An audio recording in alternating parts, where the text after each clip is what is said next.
Welcome to another edition of The Soundstage. I'm JC, and today we are talking to what I consider one of the most prolific and creative rappers in the game. This guy is off the chain. If you've seen any of his videos or heard any of his music, you know I'm telling the truth. We're going to be talking to Mr. Kayo Bracey, North Carolina man, came to Baltimore for a while. Low-key, he's a Baltimore boy, though, played for the Morgan State Bears. You'll be hearing that in the interview as well. So let's do it. Let's get into the interview. Here's Mr. Kayo Bracey. Inspirational music is what we do. It's the sound. Today, I have a very special guest. You've been hearing us talk about him on the air a lot. And he's just so busy that finally, we got him. We got him. We're talking about, listen, this has to be the craziest man in the business. I promise you. If you listen to his music, he ain't all there. And that's what we're talking about him. Welcome to Soundstage, Mr. Kayo Bracey. How are you, man? Hey, I am great. I'm so happy to be here. Finally. It was all my fault too, y'all. It was my fault. Hey, man. Hey, look, man, for real. Man, we have been with you. I'm going to say we started the station back in 2020, 2020, what is it? 2022. Mm-hmm. 22. Nope, it was 21. Anyway, you had just come out with, I think the hit that really got you on the map was Everybody Sliding. Yeah. I thought to myself, when I heard the song, first of all, it was funny because, you know, you're talking about everybody sliding and then you got somebody in the background going, yeah. So it's funny because I make that noise to my kids all the time. So my kids heard it and they were like, wait a minute, are you on that record, Dad? No, not at all. And then so we caught you with Everybody Sliding. And from there, man, first of all, welcome to the show. Thank you for taking time out of your schedule, brother. I know you got a lot going on. Now you didn't start in Christian hip hop. I surely did not. What happened? What happened along the way? So this is what happened. My mom made me feel shame. So I'm riding in the car one day and I have a song that's like all over the radio in my hometown, right? Mm-hmm. And you know, I'm proud of that thing because you know I don't work hard to get the song on the radio. Right. And my mother looked so disappointed when she was riding in the car with me. And I was like, you know, what's wrong? And she said, I like the song. I just wish you didn't have to talk like that. And I said, oh man, I done disappointed my mama. So I wish I could say that it was, you know, I felt convicted by God. It was my mom. Yeah. So I told myself, I said, well, you go to church anyway, you read your Bible sometime, right? Mm-hmm. I was like, I'm gonna try to make one Christian song. And I did it, and the rest was history. Right? The rest was history. You got stung with the bug. Yeah. Now, we're gonna get into your music in a few minutes, but a lot of people probably don't know this about you. You're from North Carolina. You're a native North Carolinian, but you a low-key Baltimore boy. Yeah. Yeah. You play football. You play football for the Morgan State Bears. Yes, sir. Uh-huh. Yes, sir. Tell me about that. It was a blessing, you know.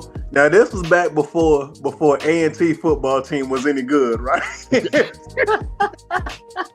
So when they were recruiting me, I said, man, I don't want to go to A&T, right?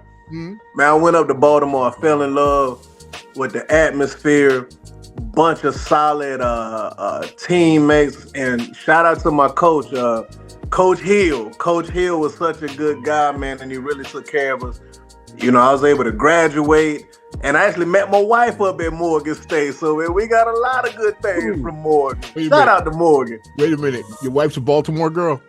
So what's crazy, my wife is from Long Island, New York, but she used to bowl. She was on the bowling team. Mm-hmm. So she went to Morgan to bowl. Yeah. There's very little difference between a New York girl and a Baltimore girl. Hey, look, all right, now, she probably gonna disagree. It's probably a little different, but you know. But okay, so let's first of all, you're very unconventional. Yes, sir. In your presentation, in your music, and how you video it and how it's programmed. Where does that come from? I mean, do you sit up at night and have all these crazy thoughts because your videos, number one, they ain't all there. I mean, they're not. And it's beautiful. It's beautiful, man. It really is beautiful because, you know, the way you shoot them and how you use the cinematography. I'm a movie dude, so yes, sir. All that stuff, I love that. But how do you come up with those concepts? I'm not all there. I feel like God can use all of us in his own way to reach people. Mm-hmm. And I think at first when I first started Christian music, I was trying to be like everybody else, right? Mm-hmm. Man, if you were around me in my house, I get on everybody's nerves in my house. My kids, my wife, I'm always playing. I'm naturally loud. I'm always happy. Mm-hmm. So in my music, that's how God makes me feel, right? God gives me happiness and God gives me joy. So I make sure I want people to hear that in my music, right. You know? Yeah. And also growing up, I was inspired by, you know, Busta Rhymes, Missy Elliott, you know? So it's like, yeah. What I liked about them is in a game where everybody else was so serious, you could tell that they were having fun. So when I tell you this music ministry, I have so much fun doing it, whether it gets 10,000 views or 2. I just love doing it. Right. Now you had a program some time ago, Kayo Tuesdays. Yeah. How did that come to be? Because that was not that I liked that. That was, man, dang, you look, man, I should have kept doing it now. Told you, man. I told you. I think one of my people got on my Facebook because we were talking about you in the meeting, and one of them said, "Whatever happened to Kayo Bracey?" I said, "Well, what do you mean?" Well, because we would always look for the Tuesday program. Oh, man. So one of my people said, "I haven't seen the Tuesday. He hasn't had the Kayo Tuesdays in a minute." I said, "Well, maybe somebody needs to reach out." And I think they did reach out to you, and you said, "Oh yeah, I'm gonna start up some new stuff." So, I mean, I was hoping that it wasn't like, because you know, a lot of cats come into the game, and then they get tired for a while, and then they back off, and then they come back again. But you haven't done that. Man, let me tell you what a blessing hearing that is. This is an example of like you never know who's watching. So I was doing the KO Tuesdays, and I was like, man, I don't feel like nobody really listening to these joints. Right? Yeah.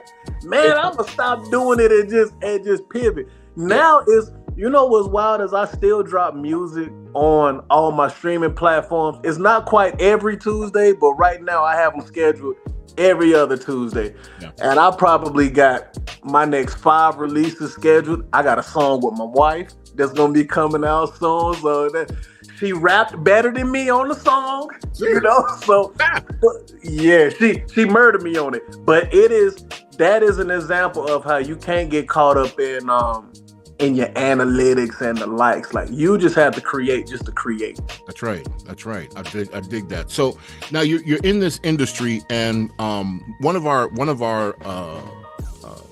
the discussions that I have a lot with a lot of artists is the fine line of being a Christian artist and not bowing down to the world. Yeah. Keeping it holy without being ratchet. Listen, I'm not going to say his name, who had this campaign of Holy and Ratchet, and we only mention his name. How do you find that balance to stay holy in all of your lyrics? Because literally, you really are an evangelist in your music. Everything that I've heard that you've done points everybody to the cross, and not to themselves, and not to the situation, but to the cross. How do you keep it so focused like that without going overboard? I think the more I've spiritually matured, I realized that it's not about me. You know, I'm just a vessel. You know, it is. I remember being suicidal. I remember being depressed. I remember looking in the mirror and just trying to muster up a smile, and I couldn't do it. You know, and it's only because of the grace of God that I'm where I am now, to where I got peace of mind, I got joy. You know, so brother, it ain't about me. You know, the word says that the road to destruction is broad and that few find the narrow gate.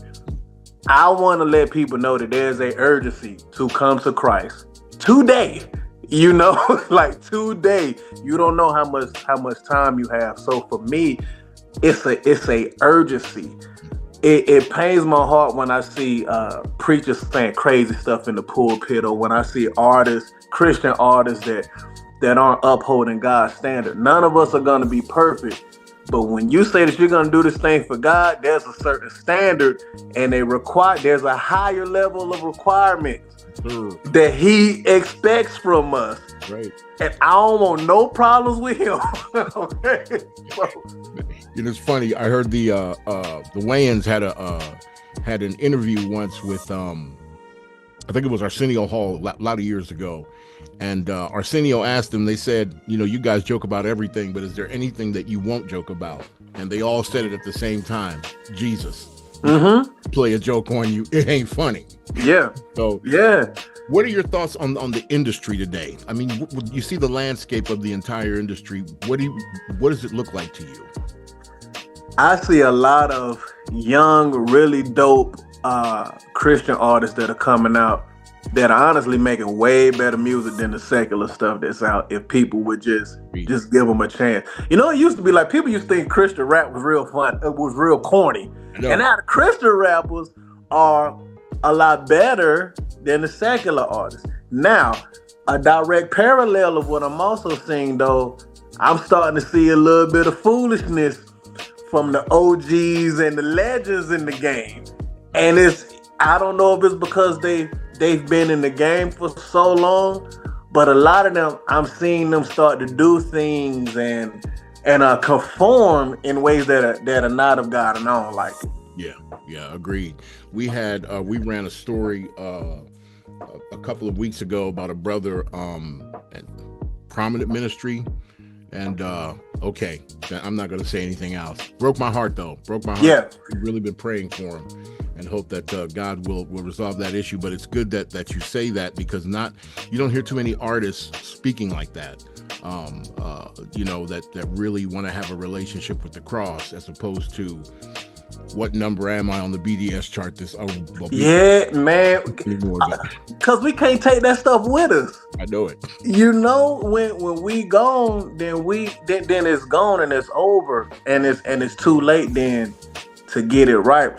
It's like it's funny when you see a member of ministry or a preacher say something out of pocket and somebody corrects them. People always coming at the people's necks that are correcting them. It's like we go harder to defend the people that we like instead of defending God's word. That's right. You've been preaching now. Man. Preaching. Tell me about that, because I know you've been in the pulpit. Scary. It is not. It's not something I feel like I ever wanted. Mm-hmm. But I'm just trying to be obedient. And my goal, bro, I want to die empty. Whatever God has for me, whatever the mission is, man, I'm with it. So I had heard that calling, and I tried to ignore it, right? And then, man, my pastor randomly called me in the back one day and he said, man, you're supposed to be preaching, right? And he was like, God is telling me that if you do it, you're going to bless a lot of people. And if you don't, you're going to go through some anguish. And I said, I don't want them anguish problems. So let me figure it out. I said, all right, if I just preach from the word and I say what the word says, then I'm okay. Okay. So that's literally what I do. Yeah. Amen. So now, how are you doing as far with your preaching versus your music? Are they both the same? Are they both in line, or you go a little crazier and harder with the music than you do with the pulpit? Wow, that's a great question. I feel like I ain't as crazy in the pulpit, right? It's still some funny moments in there. Because honestly, when you really start studying the Bible, you realize that there are a lot of funny things in the Bible. Yeah. There are certain books that are written with a sarcastic tone, and there's sometimes where the writer is being a little petty in certain parts of them. So I do like to point things out like that, because I don't think people realize how dope the Bible is. Yeah. You know, you got action, you got drama, you got betrayal, everything, and it's based on a true story. Exactly. That's the truth right there. I love it. You did a song some time ago called Ray Charles. Ooh, man, you was digging in the crazy. Come on. Where did that come from? Because I heard it and I was like, there's something wrong with Kayo. Man, I feel like that might have been one of those sad records when I was just a little down at that moment. Right. And I said, man, it's almost like my mindset at that point was almost, I know where I'm supposed to be headed, and I see where I'm supposed to go, but I can't see how to get there. Okay. You know, one thing about it that has really, really blessed me with building this home studio is whatever emotion I feel at the moment, I can just come up here and record. Because there are certain songs that it's like, you need to record that while you're in that particular mood, or it's not gonna hit the same, you know. So Ray Charles is definitely one of them records. Right.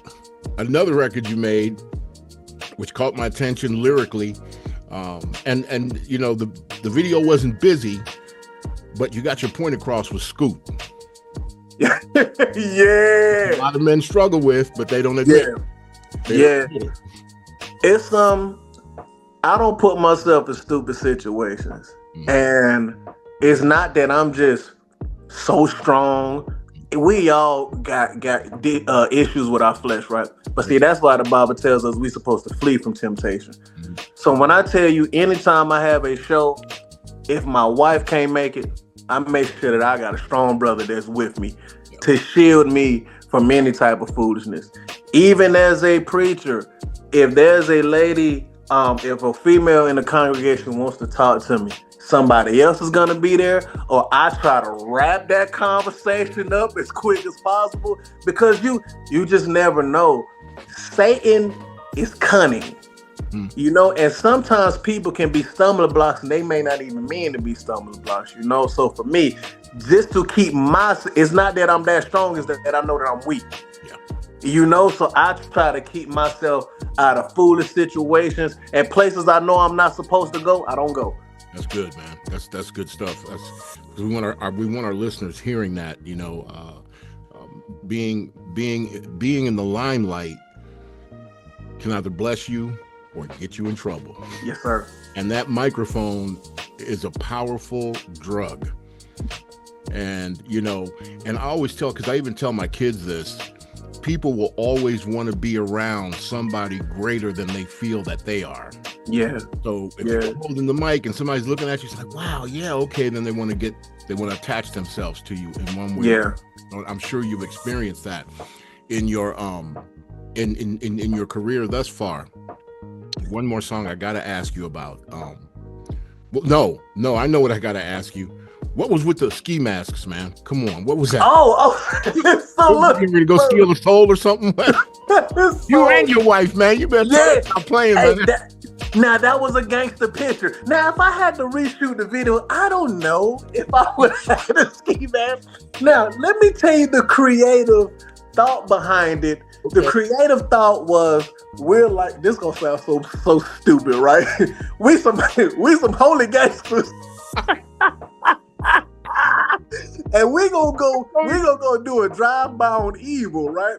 So it's like one of my boys is wearing like a shirt and it got all these different sins on it. Mm-hmm. And we were like having a drive-by shooting with the Bible. We was like shooting the word at them. And like Bible verses was just shooting out of the Bible. Stupid, okay? I said, out of the creative mind of Kayo Bracey. You know, sometimes you can do too much, you know? Yes, and I think at that point you probably were. Yeah. Yes, sir. Now, tell me about this. You have a current campaign going on, 100 Days of Chaos. Yeah. Share. Yeah. So this is fighting. Okay, so transparency moment, right? This was, I'm mad at the algorithm, so I'm going to figure out how many days I could post in a row before something good happens, and either social media is broken or my content sucks. Now, I assume that it wasn't that the content sucked. Now, the analytics on Instagram still ain't good, okay? Yeah. But what's wild is I've just been trying to be consistent, and I looked up the other day, I had a post on TikTok that hit like 50,000 views just randomly, you know? So this really is a game of consistency. And if you keep putting out good content and you keep being consistent and you keep researching, sometimes you got to tinker with it and try different types of content. Something's going to hit eventually. That's right. So we still rolling. That's right. That's good. That's good. And that's the way you got to keep it, to maintain yourself consistent. Yes, sir. Give us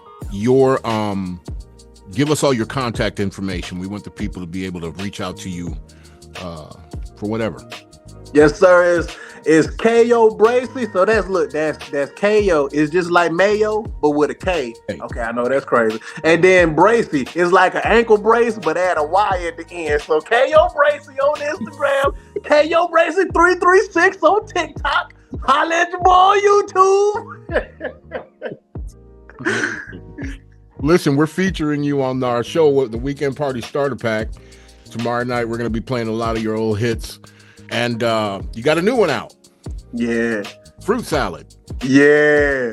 Doesn't that drive you nuts, man? Come on. Man, now look, my wife said that's her favorite song. Let me tell y'all something. So, with my wife being from New York, she likes my lyrical records. Really? You know, she don't like a lot of songs that I feel like are good, she low-key don't like. She don't like, she's okay with everybody sliding.